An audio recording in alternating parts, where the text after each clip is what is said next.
Hey, what is going on, guys? XpertFusion here, and welcome to the Telltale The Walking Dead TV adaptation series. This episode is titled Casket. It is Season 2, Episode 7.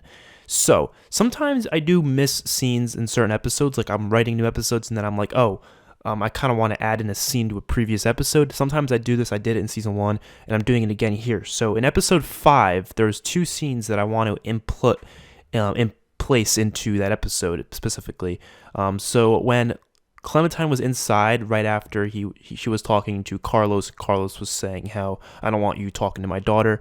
Nick comes in and gets all pissed off at Luke for allowing Clem to stay with them in their group in the house since she has a bite. But Luke was saying it clearly was just a dog, isn't something we should worry about. And then Luke tells Clem about what happened with Nick and that his dad was bitten, and they let him stay in the group. And then the dad ended up turning and killing the mother. And then later on the fishing trip the next morning, Nick apologizes to Clem and says he's just really careful about this stuff because, and then he tells Clementine the whole story, and Clem's like, yeah, she understands. That's kind of something I just wanted to add in. I've totally forgot to add that portion of the story, and it's important for Nick's character later on, but for now I just needed to put that in there, make sure it was, said.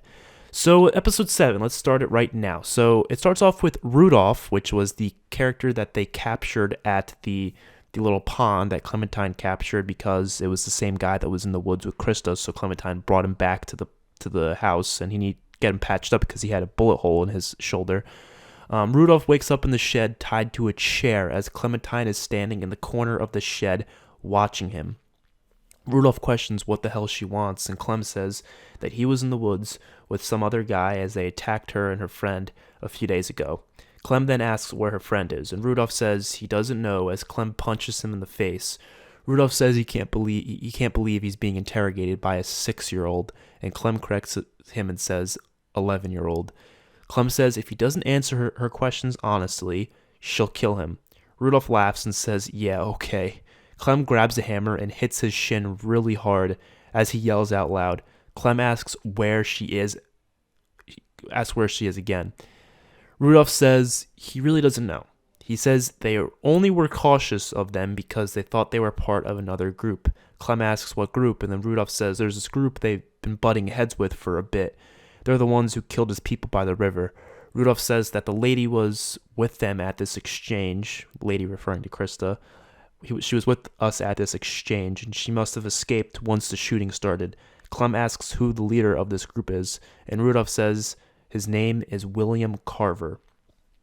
Clem goes to the others in the house, and Clem says Carver is after this man. Clem basically tells them everything that Rudolph told them. Carlos says that means we should get the hell out of here because they must be close by. Clem says her friend must be close by too. Pete says they can look for her as they go, but they can't stick around here for much longer. Rebecca asks what about the prisoner in their goddamn shed right now. Pete says he can bring him back to the river and they'll let him go there. Pete says whatever fight they have going on isn't their problem anymore. Clem interrupts and says they don't have to bring him back. They could just leave him here. Pete says, I guess that works too.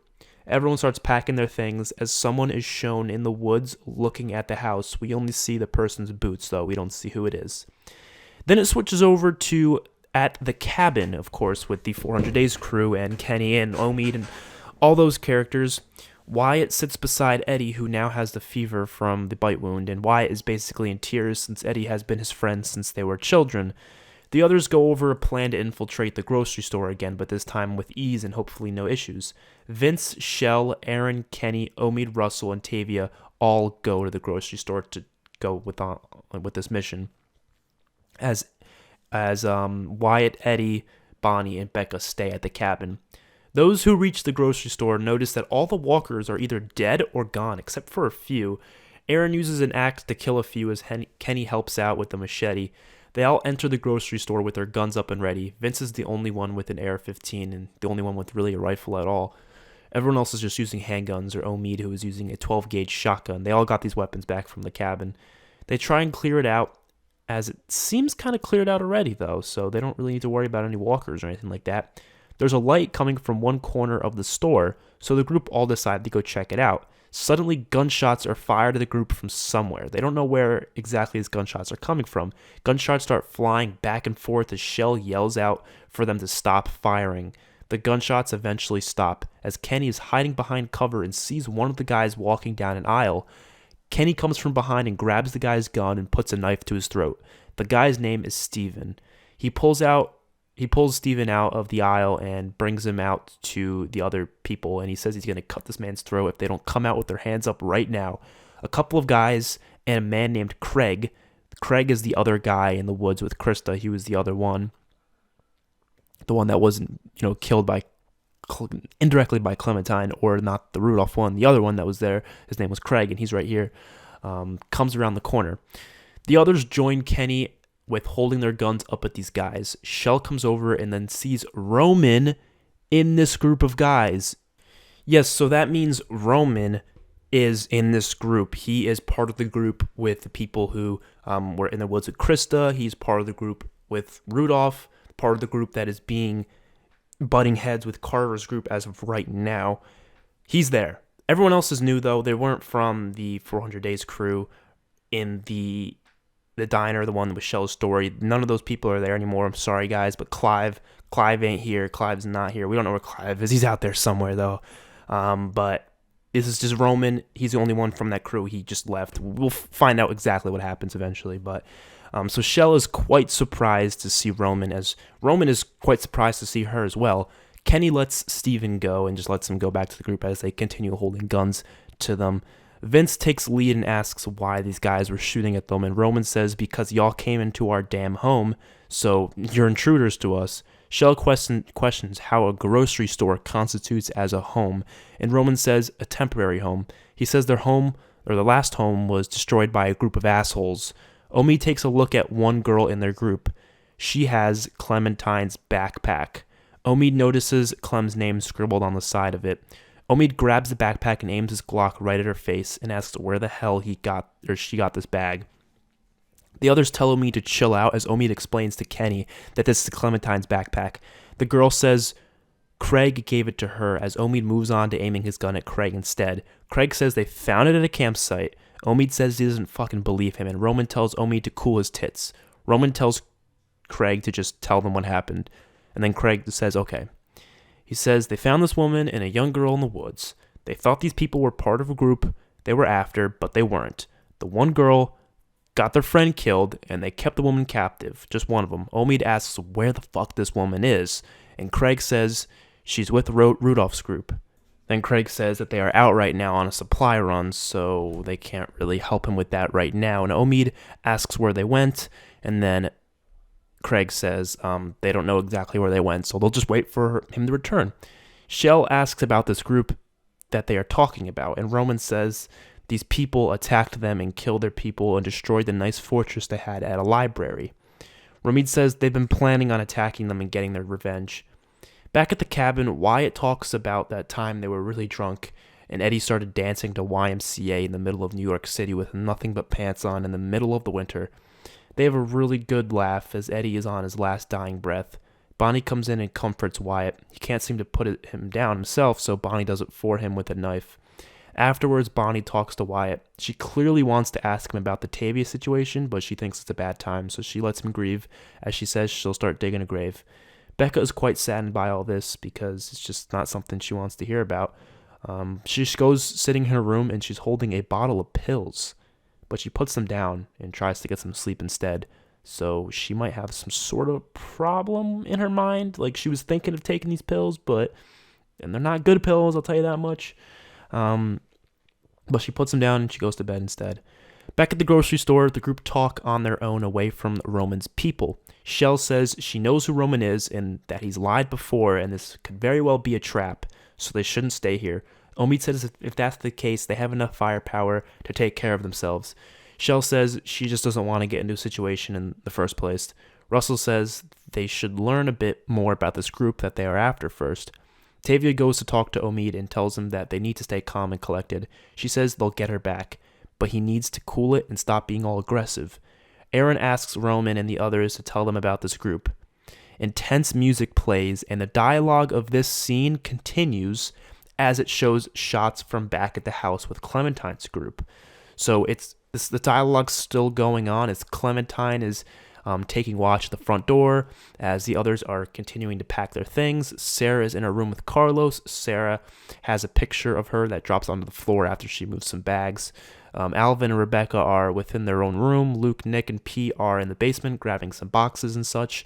And Clem notices someone approaching them from the woods. The dialogue that is going on in the scene includes Roman says these people are the most evil sons of bitches they've ever come across. He says that killing just to kill, that's what these people did, making you their slave. And it's led by one man. And this one man is named William Carver. Clem alerts the others quietly as this man, who isn't clearly shown yet, walks up to the door slowly. All we see is his boots. There's some intense music going on, and it's all building up, and he knocks on the door. Carlos and Sarah get onto the roof from out of Sarah's window. Alva and Rebecca, to hide up there, obviously. Alva and Rebecca go into the laundry room and crawl through the crawl space underneath the house. Pete quickly gives Clem a .38 snub-nosed revolver to hold on to just in case, as Nick, Pete, and Luke hide behind boxes and stuff in the basement. Rudolph is still in the shed, and he has no idea what's going on. The man knocks on the door. Clem keeps a .38 snub in her back pants. It is shown to be William Carver right outside the house as his theme plays. Clem waits as Carver just lets himself in. Carver is startled by Clementine standing right there, and he asks what her name is, and she says her name. Carver says he doesn't mean to bother or barge in, but this place seems quite intact, so he thought maybe people live here. Clem asks what he wants, and Carver cuts to the chase, and he says he's out looking for his people. He lists off every group member that he's looking for, obviously from the group that is at the house. Clem says she doesn't know anyone that fits that type. He says he's also looking for another group, but these ones aren't too friendly. He describes Roman, Rudolph, and Craig specifically. Clem says she hasn't seen any people like that. Carver says that's okay, and asks if he minds if he looks around for a bit, and Clem says she does kind of mind, and would prefer if he just left. Carver asks if she's alone, and Clem says she's alone right now, but about 20 or others are supposed to be coming back from a supply run any minute now. Carver questions why they left her all alone, and Clem says she's capable of protecting herself. Carver walks into the kitchen. Clem notices his Remington Old Western revolver in his holster next to his pants. Carver notices no one has done the dishes in a while. Clem says she's actually supposed to be doing that right now, so he should just leave so she can do them. Carver then walks back into the living room. Sarah and Carlos are still on the roof. Carlos notices a walker in the distance approaching the house. Alvin and Rebecca are still in the crawl space, and they see the walker approaching their area. Alvin grabs a rock and waits for the walker to come close. The walker crawls through the crawl space, the same one that Clementine went in through in episode 5. Alvin waits and then smashes the walker's face in with the rock. Carver slowly walks upstairs and checks out Sarah's room. As he finds a picture of Sarah on the floor, he asks Clem who this is, and Clem says probably someone who lived here before. Carver knows what's up, and he even sees the bags and stuff that's being packed up. He says, "You have no idea who these people are, do you?" Clem questions what he means by that, and Carver decides to just head out. He says he knows all he needs to know, and he'll just go on his way. Carver leaves as Clem watches him walk out. A walker approaches Carver as he pulls out his revolver and just shoots the walker in the head. Carver says sorry for the noise as he walks back into the woods. Everyone heads back out of their hiding places and asking Clem what he was saying. Clem answers it the best way she can, as Pete says they need to leave right now. Clem makes a run for the shed and loosens Rudolph's restraints. She tells Rudolph that'll give him enough time to try and take and break free himself, which will give them enough time to leave before he's able to get out, so they don't have to worry about him. And Clem says he can just go wherever the hell he wants to. They don't really care. Clem says it's just a safety precaution. Clem tells him that she hopes he makes it. She leaves him a knife on the ground and some canned food and water. Rudolph thanks her. The group heads out on the road together, north, but on foot due to the lack of working vehicles and gas.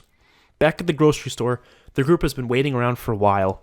Shell says they are burning daylight. They don't want to be here forever. Roman says if he wants his punta back, then that's how he's got to do it. Omid decides not to take his frustration out on him. Tavia notices that what she said actually made an impact on Omid, which was pretty awesome. It becomes nighttime as Vince notices someone approaching the store. It's Rudolph who's approaching the store. Vince, Omid, and Aaron ambush him with their guns and tell him to drop his weapon and turn around with his hands up. They ask where the hell the others are, and then Rudolph says, dead. They bring him in as Roman quickly asks what the hell happened as Rudolph explains that they came across Carver and he opened fire. Omid asks what about the girl you had captive, and Rudolph says he doesn't know. He thinks she got away, but I don't know. Rudolph is surprised that this is the second group to be curious about this woman.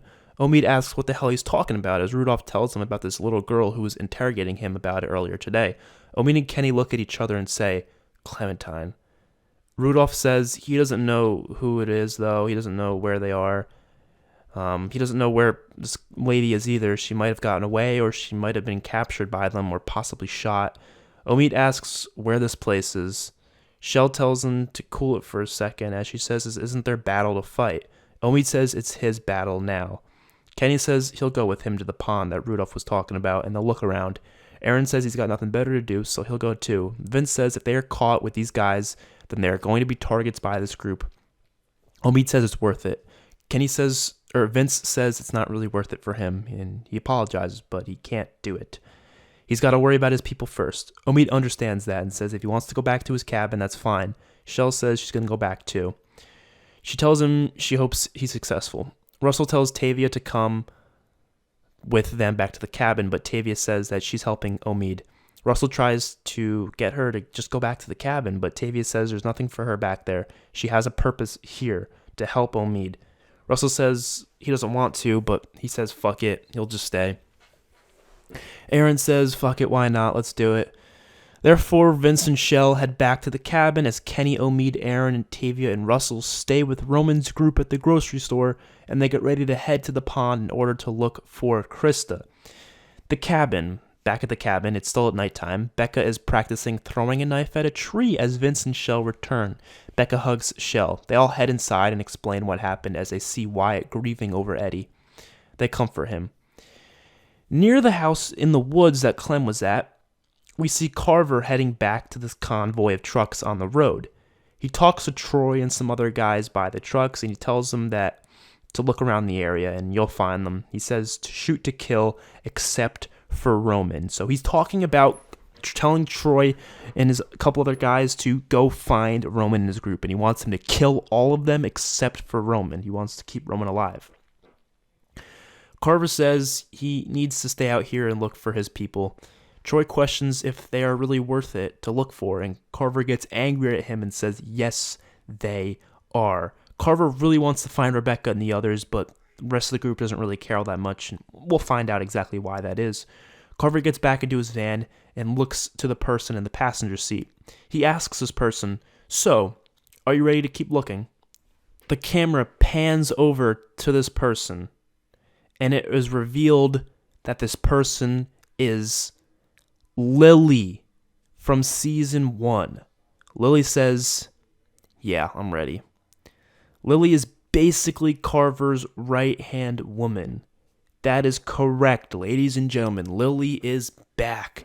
She is with Carver's group, and she's basically his second in command at this point in the story. So that's some big stuff. That ends episode 7. Next up is episode 8, of course, and just like this episode 8 is going to be another fully loaded episode that we get to see every single group and not just like one group in the whole entire episode, kind of like what we were doing for like episode 2, 3, 4, 5, 6. We were kind of showing specific groups in certain episodes, but episodes 7 and 8 are, fully loaded. Every single character is going to get some screen time, sort of a deal, and episode 8 is no different. Episode 8 is going to be crazy good. Not crazy good, but pretty damn good. Obviously, it's a mid-season finale, so it's going to be exciting. Might see some deaths. We might see some big things happening. I don't know. We'll have to wait and see, but I really like this reveal, having Lily be part of this group. I know people were questioning as to what I was going to do with Lily for a while. I mean, we saw Lily in the game. Obviously, didn't come back until season 4 with that whole group, and she was like the main villain. I thought it would be much interesting to have her be part of Carver's group, and specifically Carver's second hand in command. I thought that would be interesting. I thought that'd be much more of a twist and would bring some really interesting storylines for her character in the future. I'm really excited to do more stuff with her, especially eventually when maybe she sees Kenny or Clementine or any of these characters that obviously know her.